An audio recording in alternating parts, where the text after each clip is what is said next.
Hello everyone, UPSC mind game ಚಾನಲ್ಗೆ ನಿಮಗೆಲ್ಲರಿಗೂ ಸ್ವಾಗತ. ಎಕನಾಮಿಯಲ್ಲಿ ನಾವು ಮುಂದೆ ನೋಡ್ತಾ ಇರೋದು ಯುಟಿಲಿಟಿ ಅನ್ನುವಂಥ ಕಾನ್ಸೆಪ್ಟ್ ಬಗ್ಗೆ. ಈ ಯುಟಿಲಿಟಿ ಕಾನ್ಸೆಪ್ಟು ಮೊದಲು ಬಂದಿತ್ತು, ನಿಮಗೆ ನೆನಪಿದೆಯೋ ನನಗೆ ಗೊತ್ತಿಲ್ಲ. ಏನು ಯುಟಿಲಿಟಿ ಅಂತಂದರೆ, utility means the satisfaction a consumer gets from consuming a good or service. ಒಬ್ಬ ಕನ್ಸ್ಯೂಮರ್ ಇದ್ದಾರೆ. ಕನ್ಸ್ಯೂಮರ್ ಯಾವುದೋ ಒಂದು ಗುಡ್ ಪ್ರಾಡಕ್ಟ್ ಇರಬಹುದು ಅಥವಾ ಯಾವುದೋ ಸರ್ವಿಸ್ ಇರಬಹುದು, ಅದನ್ನು ಪಡ್ಕೊಳ್ಳೋದ್ರಿಂದ ಯಾವ ಒಂದು ಸ್ಯಾಟಿಸ್ಫ್ಯಾಕ್ಷನ್ ಬರುತ್ತಲ್ವ, ತೃಪ್ತಿ, ಸಂತೃಪ್ತಿ, ಅದಕ್ಕೆ ನಾವು ಯುಟಿಲಿಟಿ ಅಂತ ಕರೀತೇವೆ. Want satisfying power of commodity. Want satisfying power, ಒಂದು ಕಮಾಡಿಟಿ ಅಂತಂದರೆ ಅದು ಗೂಡ್ಸ್ ಆಗಿರ್ಬೋದು, ಸರ್ವಿಸ್ ಆಗಿರ್ಬೋದು, ನಿಮ್ಮನ್ನು ಸಂತೃಪ್ತಿಗೊಳಿಸುವಂತಹ ಒಂದು power. Want satisfying power. Want ಅಂದರೆ ನಮ್ಮ ಆಸೆಗಳಿರ್ಬೋದು, ಆ ಆಸೆಗಳನ್ನು ಸ್ಯಾಟಿಸ್ಫೈ ಮಾಡುವಂಥ ಪವರ್ ಒಂದು ಕಮಾಡಿಟಿಗೆ ಇರುತ್ತಲ್ವ, ಅದಕ್ಕೆ ಯುಟಿಲಿಟಿ ಅಂತ ಕರೀತೇವೆ. ಉದಾಹರಣೆ ನೋಡಿ, tea give satisfaction to someone. ಕೆಲವರು ಸಂಜೆಯ ಹೊತ್ತಿನಲ್ಲಿ ಚಹಾವನ್ನು ಸೇವಿಸೋದ್ರ ಮೂಲಕ ಸ್ಯಾಟಿಸ್ಫ್ಯಾಕ್ಷನ್ ಪಡ್ಕೋಬಹುದು. ಆವಾಗ ಆ ಒಂದು ಪರ್ಸನ್ನಿಗೆ ಟೀ ಹ್ಯಾಸ್ ಯುಟಿಲಿಟಿ. ಟೀಯಿಂದ ಯುಟಿಲಿಟಿ ಇದೆ, ಸ್ಯಾಟಿಸ್ಫ್ಯಾಕ್ಷನ್ ಸಿಗುತ್ತೆ ಅವರಿಗೆ. ಆದರೆ ಯಾರಿಗೋ ಒಬ್ಬರಿಗೆ ಟೀ ಇಷ್ಟ ಇರೋದಿಲ್ಲ, ಅವರಿಗೆ ಟೀಯಿಂದ ಝೀರೋ ಯುಟಿಲಿಟಿ ಸಿಗೋದು. ಟೀ ಇಷ್ಟ ಇದೆ ಅಂತಂದರೆ ಅದರಿಂದ ಯುಟಿಲಿಟಿ ಸಿಗುತ್ತೆ, ಟೀ ಇಷ್ಟ ಇಲ್ಲ ಅಂತಂದರೆ ಸಿಗೋದು zero utility. So utility depends on the consumer ಅಲ್ವಾ. ಹಾಗಾದರೆ ಕನ್ಸ್ಯೂಮರ್ ಮೇಲೆ ಡಿಪೆಂಡ್ ಆಗಿರೋದು, ನಾಟ್ ದಿ ಕಮಾಡಿಟಿ. ಒಂದೇ ಕಮಾಡಿಟಿ ಕೆಲವರಿಗೆ ಯುಟಿಲಿಟಿನ ಕೊಡಬಹುದು, ಕೆಲವರಿಗೆ ಡಿಸ್ಸ್ಯಾಟಿಸ್ಫ್ಯಾಕ್ಷನ್ ಸಹ ಕೊಡಬಹುದು. ತೃಪ್ತಿಯನ್ನು ಉಂಟು ಮಾಡಬಹುದು, ಕೆಲವರಿಗೆ ದ್ವೇಷವನ್ನು ಉಂಟು ಮಾಡಬಹುದು. ಕೆಲವೊಂದು ಕಮಾಡಿಟಿಗಳು ಆ ಥರ ಇರುತ್ತೆ. ಕೆಲವರು ಇಷ್ಟಪಡ್ಬೋದು, ಕೆಲವರು ಇಷ್ಟಪಡೋದಿಲ್ಲ. ಹಾಗಾಗಿ ಯುಟಿಲಿಟಿ ಅನ್ನೋದು ಕನ್ಸ್ಯೂಮರ್ ಮೇಲೆ, ಅಂತಂದರೆ ಗ್ರಾಹಕರ ಮೇಲೆ, ಕಸ್ಟಮರ್ ಮೇಲೆ ಡಿಪೆಂಡ್ ಆಗಿರೋದು, ಕಮಾಡಿಟಿಯ ಮೇಲೆ ಅಲ್ಲ. ಏನೇನು ಕೀ ಫೀಚರ್ಸ್ ಇರುತ್ತೆ ಅಂತ ನೋಡಿ.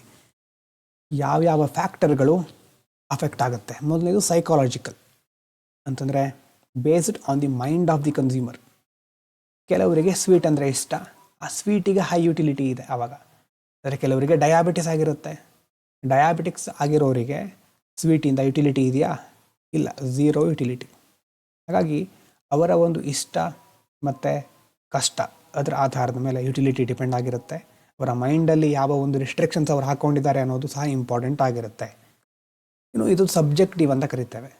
ಸಬ್ಜೆಕ್ಟಿವ್ ಅಂತಂದರೆ ಒಬ್ಬ ವ್ಯಕ್ತಿಯಿಂದ ಇನ್ನೊಂದು ವ್ಯಕ್ತಿಗೆ ಇದು ಬದಲಾಗ್ತಾ ಇರುತ್ತೆ. It is different from one person to another person. So cold drink has high utility for some but not for others. ಕೆಲವರಿಗೆ ಕೋಲ್ಡ್ ಡ್ರಿಂಕ್ಸ್ ಅಂದರೆ ಇಷ್ಟ, ಕೆಲವರಿಗೆ ಇಷ್ಟ ಇರೋದಿಲ್ಲ. ಒಂದು ವ್ಯಕ್ತಿಯಿಂದ ಇನ್ನೊಂದು ವ್ಯಕ್ತಿಗೆ ಬದಲಾಗ್ತಾ ಇದೆ.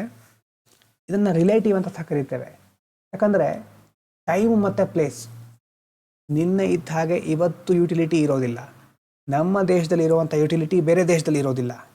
ಈ ಟೈಮ್ ಮತ್ತು ಪ್ಲೇಸ್ ಇದು ಎರಡೂ ಸಹ ಅಫೆಕ್ಟ್ ಆಗ್ತಾ ಇರುತ್ತೆ. ನೋಡಿ, ವುಲನ್ ಕ್ಲೋತ್ಸ್ಗಳು ಕಾಶ್ಮೀರದಲ್ಲಿ ಜಾಸ್ತಿ ಬೇಡಿಕೆನ ಪಡ್ಕೊಂಡಿರುತ್ತವೆ, ಅಲ್ಲಿ ಅದಕ್ಕೆ ಜಾಸ್ತಿ ಯುಟಿಲಿಟಿ ಇದೆ. ಆದರೆ ಚೆನ್ನೈನ ಸಮ್ಮರ್ನಲ್ಲಿ, ದಕ್ಷಿಣ ಭಾರತದ ಬೇಸಿಗೆಗಾಲದಲ್ಲಿ ಆ ವುಲನ್ ಕ್ಲೋತ್ಸಿಗೆ ಬೇಡಿಕೆ ಇರುತ್ತಾ? ಯುಟಿಲಿಟಿ ಇರುತ್ತಾ? ಇರೋದಿಲ್ಲ. ಹಾಗಾಗಿ ಟೈಮ್ ಆ್ಯಂಡ್ ಪ್ಲೇಸ್ ಸಹ ಬಹಳ ಇಂಪಾರ್ಟೆಂಟು. ಮತ್ತು ಇಂಡಿಪೆಂಡೆಂಟ್ ಆಫ್ ಮೊರಾಲಿಟಿ, ಇದು ಇಂಪಾರ್ಟೆಂಟ್ ನೋಡಿ. ಎಥಿಕ್ಸ್ನಲ್ಲೂ ಬರುತ್ತೆ ಇದು. ಮತ್ತು ಅಂತಂದರೆ ಹಾರ್ಮ್ಫುಲ್ ಗೂಡ್ಸ್ಗಳು ಸಹ ಹೈ ಯುಟಿಲಿಟಿಯನ್ನು ಹೊಂದಿರಬಹುದು.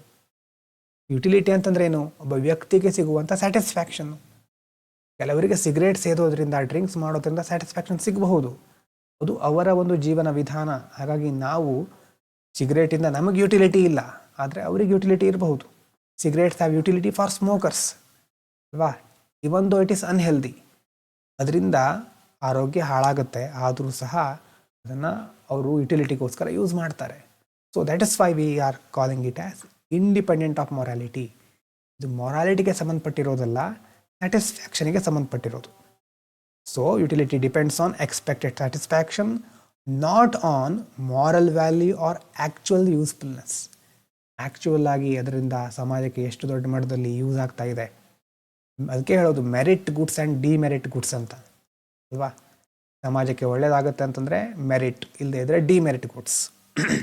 ಯುಟಿಲಿಟಿ ಆ ಮಾರಲ್ ವ್ಯಾಲ್ಯೂಸ್ಗಳ ಮೇಲೆ ಡಿಪೆಂಡ್ ಆಗಿರೋದಲ್ಲ. ಫುಡ್ ಕ್ಯಾಟಗರಿ ಬೂಮ್ ಆಗಿರೋದ್ರ ಬಗ್ಗೆ ಎಕ್ಸಾಂಪಲ್ ನೋಡಿ. ಮೊದಲೆಲ್ಲ ನಾವು ಅಡುಗೆ ಮನೆಯಲ್ಲಿ ಮಾಡಿ ಅದನ್ನು ಸೇವಿಸಿ ಆರೋಗ್ಯದಿಂದ ಇರ್ತಾ ಇದ್ವಿ. ಆದರೆ ಈಗ ಸದ್ಯದ ಪರಿಸ್ಥಿತಿಯಲ್ಲಿ ಪೀಪಲ್ ವಿತ್ ಬ್ಯುಸಿ ಸ್ಕೆಡ್ಯೂಲ್ಸ್, ಎಲ್ರಿಗೂ ಸಮಯನೇ ಇಲ್ಲ, ಯಾರ ಹತ್ರನೂ ಟೈಮೇ ಇರೋದಿಲ್ಲ ಅಲ್ವಾ, ಪ್ರತಿಯೊಬ್ಬರು ಬ್ಯುಸಿ ಈಗ. ಹಾಗಾಗಿ ರೆಡಿ ಟು ಈಟ್ ಮೀಲ್ಸ್ಗಳನ್ನು, ರೆಡಿಮೇಡ್ ಫುಡ್ಗಳನ್ನು ಈಗ ಆರ್ಡರ್ ಮಾಡ್ತಾರೆ. ಸ್ವಿಗ್ಗಿ, ಝೊಮ್ಯಾಟೊ, ಮತ್ತು ಅದರಲ್ಲೂ ಆರ್ಡರ್ ಮಾಡೋದು ಮ್ಯಾಗಿ ಮತ್ತು ದೋಸೆ, ರೆಡಿ ಬಿರಿಯಾನಿ ಈ ಥರ ಎಲ್ಲ ಬರುತ್ತಲ್ವ, ಆಲ್ರೆಡಿ ರೆಡಿಯಾಗಿರೋದು, ಮತ್ತೇನು ಮಾಡಲಿಕ್ಕೇನು ಇರೋದಿಲ್ಲ. ಹಾಗಾಗಿ ಅವರಿಗೆ ಅದರಿಂದ ಹೈ ಯುಟಿಲಿಟಿ ಸಿಗುತ್ತೆ, ಟೈಮ್ ಸೇವ್ ಆಗುತ್ತೆ, ಮತ್ತು ಎಲ್ಲಿ ಬೇಕೋ ಅಲ್ಲಿ ಆರ್ಡರ್ ಮಾಡಿ ಪಡ್ಕೋಬೋದು. ಇದು ಇನ್ಸ್ಟಂಟ್ ಫುಡ್ಡಿಗೆ ಸಂಬಂಧಪಟ್ಟಂಥ ಒಂದು ಎಕ್ಸಾಂಪಲ್ಲು. ಇನ್ನು ಎಲೆಕ್ಟ್ರಿಕ್ ವೆಹಿಕಲ್ಗೆ ಸಂಬಂಧಪಟ್ಟ ಹಾಗೆ ನಿಧಾನವಾಗಿ ಯುಟಿಲಿಟಿ ಜಾಸ್ತಿ ಆಗ್ತಾ ಇದೆ. ಯಾಕಂದರೆ ರನ್ನಿಂಗ್ ಕಾಸ್ಟ್ ಚೀಪರ್, ಪೆಟ್ರೋಲ್ ಖರ್ಚು ಇರೋದಿಲ್ಲ, ಎನ್ವೈರ್ಮೆಂಟಲ್ ಅವೇರ್ನೆಸ್ ಜನ್ರೇಟ್ ಮಾಡಿದಾಗುತ್ತೆ, ಗೌರ್ಮೆಂಟ್ ಸಹ ಸಬ್ಸಿಡಿಗಳನ್ನು ಕೊಡುತ್ತೆ. ಸೊ ಹಾಗಾಗಿ ಕನ್ಸ್ಯೂಮರ್ ಶಿಫ್ಟ್ ಆಗ್ತಾ ಇದ್ದಾರೆ ಪ್ರಿಫರೆನ್ಸಲ್ಲಿ. ಯುಟಿಲಿಟಿ ಅಂತಂದ್ರೆ ಏನು? ಸ್ಯಾಟಿಸ್ಫ್ಯಾಕ್ಷನ್. ಅದು ಮಾರಲ್ ವ್ಯಾಲ್ಯೂಸ್ಗಳಿಗೆ ಸಂಬಂಧಪಟ್ಟಿರೋದಾ? ಅಲ್ಲ. ಯಾವುದಕ್ಕೆ ಸಂಬಂಧಪಟ್ಟಿರೋದು? ಯೂಸರ್ಗೆ ಸ್ಯಾಟಿಸ್ಫ್ಯಾಕ್ಷನ್ ಆಗುತ್ತೆ, ಅದಕ್ಕೆ ಸಂಬಂಧಪಟ್ಟಿರೋದು. ಅದು ಸೈಕಾಲಜಿಕಲ್ ಹೌದು, ರಿಲೇಟಿವ್ ಹೌದು, ಸಬ್ಜೆಕ್ಟಿವ್ ಹೌದು, ಇದೆಲ್ಲ ನೆನಪಿರಲಿ. ಇದಾದಮೇಲೆ ಟೋಟಲ್ ಯುಟಿಲಿಟಿ ಮತ್ತು ಮಾರ್ಜಿನಲ್ ಯುಟಿಲಿಟಿ ಏನು ಹಾಗಂತಂದರೆ, ಟೋಟಲ್ ಯುಟಿಲಿಟಿ ಅಂತಂದರೆ total satisfaction from consuming all units. ಉದಾಹರಣೆ ನೋಡಿದಾಗ ಗೊತ್ತಾಗುತ್ತೆ. ನಿಮಗೆ ಬಹಳ ಹಸಿವಾದಾಗ ಒಂದು 3 ಸಮೋಸ ತಿಂತೀರಿ, ತಿಂದ ಮೇಲೆ ನಿಮಗೆ ಹೊಟ್ಟೆ ತುಂಬುತ್ತೆ ಅಲ್ವಾ. Eating 3 samosas gives total satisfaction from all 3. Samosa ತಿಂದಿರೋದ್ರಿಂದ ನಿಮ್ಗೆ ಹೊಟ್ಟೆ ತುಂಬಿತು ಅಂತ ನಿಮ್ಗೆ ಆವಾಗ ಅರಿವಿಗೆ ಬರುತ್ತೆ, ನಿಮ್ಗೆ ಅದು ಗೊತ್ತಾಗ್ತಾ ಇದೆ, ನಿಮ್ಗೆ ಸ್ಯಾಟಿಸ್ಫ್ಯಾಕ್ಷನ್ ಸಿಕ್ತು. ಇದು ಟೋಟಲ್ ಯುಟಿಲಿಟಿ. ಇರುವಂಥ ಎಲ್ಲ ಯೂನಿಟ್ಗಳನ್ನು ಯೂಸ್ ಮಾಡೋದ್ರಿಂದ, ಅಥವಾ ಇಲ್ಲಿ 3 ಸಮೋಸ ಇತ್ತು, 3 ತಿಂದ್ರಿ, ಸ್ಯಾಟಿಸ್ಫ್ಯಾಕ್ಷನ್ ಸಿಕ್ತು, ಅದು ಟೋಟಲ್ ಯುಟಿಲಿಟಿ. ಅದೇ ಮಾರ್ಜಿನಲ್ ಯುಟಿಲಿಟಿ ಅಂತಂದರೆ extra satisfaction from consuming 1 more unit. ನಿಮಗೆ ಸ್ಯಾಟಿಸ್ಫ್ಯಾಕ್ಷನ್ ಇನ್ನೂ 1 ಯೂನಿಟ್, ಈಗ 1 ಸಮೋಸ ತಿಂದ್ರಿ, ಇನ್ನೂ ಹಸಿವು ಹಾಗೇ ಇದೆ, ಹೊಟ್ಟೆ ತುಂಬಲಿಲ್ಲ, ಇನ್ನೊಂದು ಸಮೋಸ ತಿಂತೀರಿ, 2ನೇದು, ಇನ್ನೂ ಹಸಿವು ಹಾಗೇ ಇದೆ, ಸ್ವಲ್ಪ ಇದೆ, ಮತ್ತೊಂದು ಸಮೋಸ ತಿಂತೀರಿ, 3 ಸಮೋಸ ತಿಂದ ಮೇಲೆ ಸ್ಯಾಟಿಸ್ಫೈ ಆಯಿತು ನಿಮಗೆ. ಆದರೆ ಮಾರ್ಜಿನಲ್ ಯುಟಿಲಿಟಿ ಬಗ್ಗೆ ಮೊದಲು ಮಾತಾಡಿದ್ವಿ.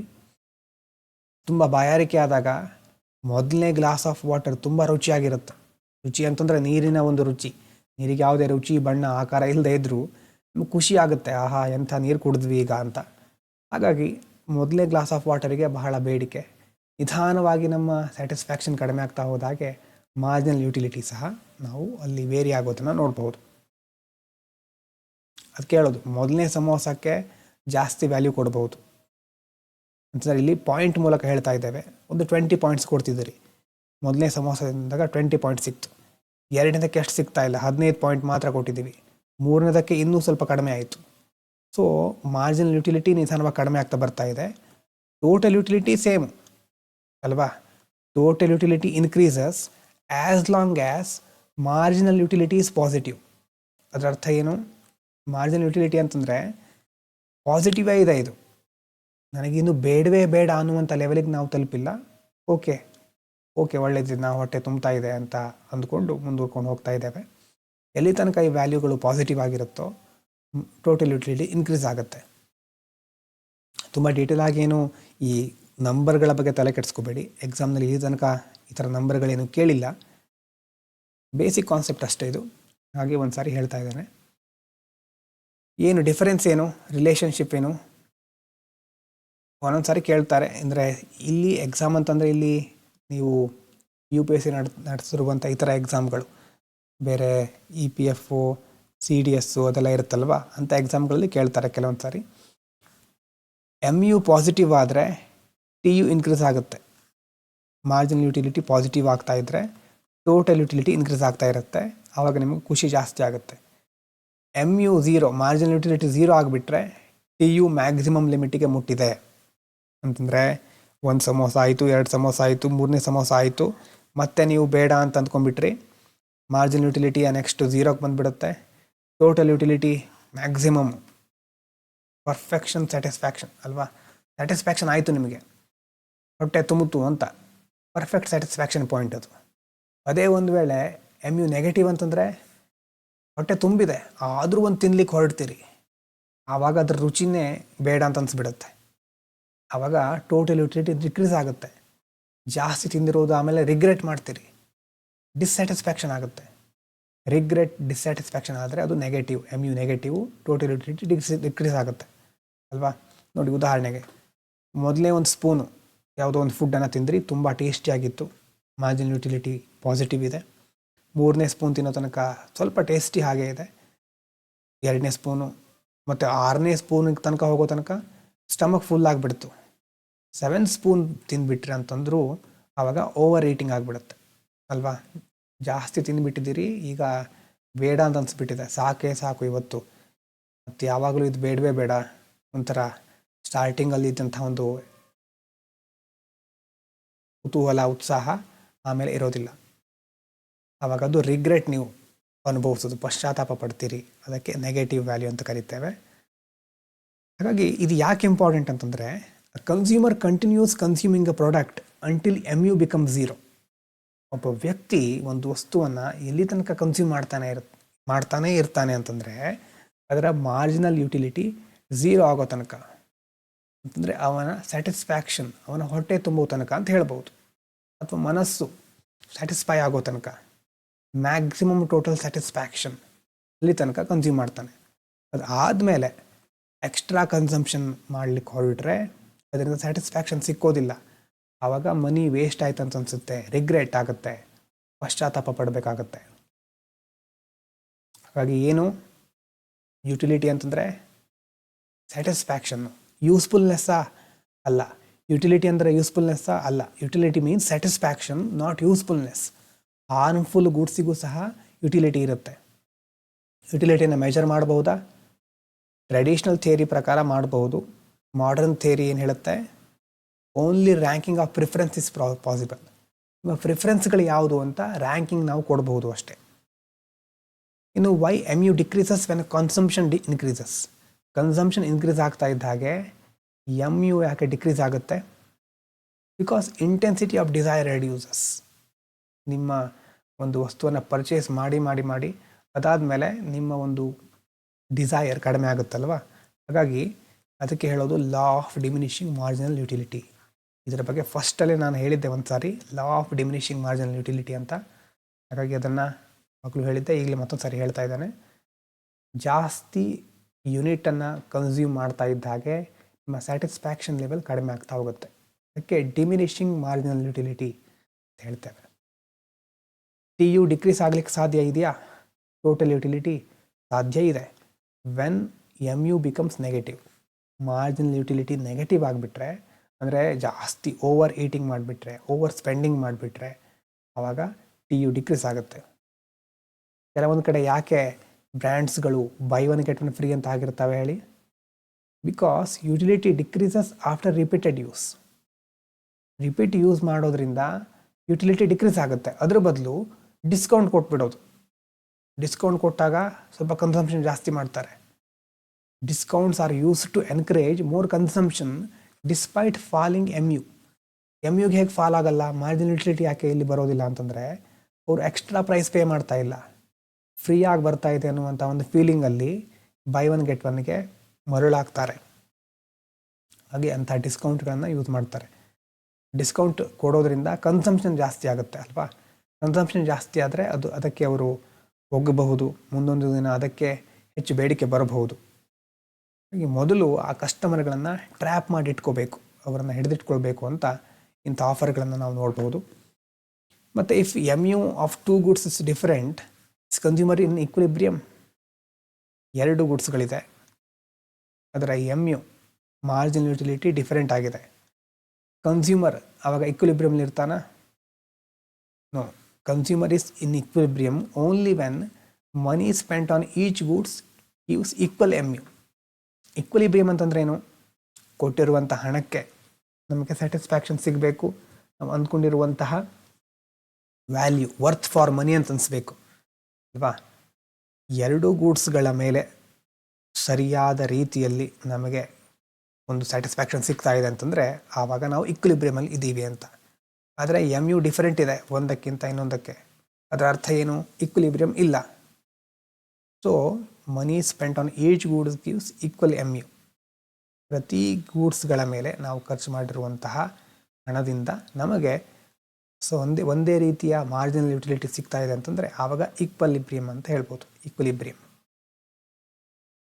ಜಾಸ್ತಿ ಡೀಟೇಲ್ ಆಗಿ ನೋಡುವಂಥ ಅವಶ್ಯಕತೆ ಇಲ್ಲ. ಇಲ್ಲಿ ಇಡೀ ಇದರಲ್ಲಿ ನೆನಪಿಟ್ಕೊಳ್ಬೇಕಾಗಿರೋದೇನು ಕೆಳಗಡೆ ನೋಡಿ, ಯುಟಿಲಿಟಿ. ಈ ಶಾರ್ಟ್ ನೋಟ್ಸ್ ಬರ್ಕೋಬೇಕು. ಯುಟಿಲಿಟಿ ಅಂದರೆ ಸ್ಯಾಟಿಸ್ಫ್ಯಾಕ್ಷನ್ನು ಡಿಪೆಂಡ್ಸ್ ಆನ್ ಕನ್ಸ್ಯೂಮರು. ಯಾಕಂದರೆ ಕನ್ಸ್ಯೂಮರಿಂದ ಕನ್ಸ್ಯೂಮರಿಗೆ ಚೇಂಜ್ ಆಗ್ತಾ ಇರುತ್ತೆ. ಸೈಕಾಲಜಿಕಲ್ ಹೌದು, ಸಬ್ಜೆಕ್ಟಿವ್ ಹೌದು, ರಿಲೇಟಿವ್, ನಾಟ್ ಮಾರಲ್.